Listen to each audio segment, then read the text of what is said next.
How to deactivate your Snapchat account. In this video, guys, I'm going to be walking you through on how you can deactivate your Snapchat account. So go ahead and open your Snapchat. When you open your Snapchat, I want you to navigate to your... So when you open your Snapchat, just click on the profile section showing above your screen. So click that. When you click that, just click on the settings showing just above your right hand screen side. So go ahead and click that. When you click that, I want you to scroll down, scroll to the last end where you'll be seeing delete account. So click on delete account. Now here's the catch, guys. You are not deleting your account actually. If it's not showing you this, just go ahead and log in. It will ask you for your details. Just go ahead and log in. Your account won't be deleted. Just go ahead and log in. When you log in, it will take you to this page. As you can see, delete account. Here's the catch, guys.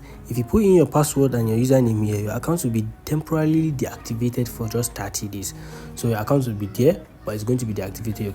Although you're going to be losing your chats, your contacts, and all on Snapchat. However, if you want your account back, just make sure you log in within 30 days. So you can go ahead and just log in on the 29th day or on the 27th day. Then you can go ahead and deactivate it, delete it again, and then you can do that continuously until when you are ready to activate your account back. Guys, do not wait till after that 30 days if your account is going to be permanently deleted on Snapchat.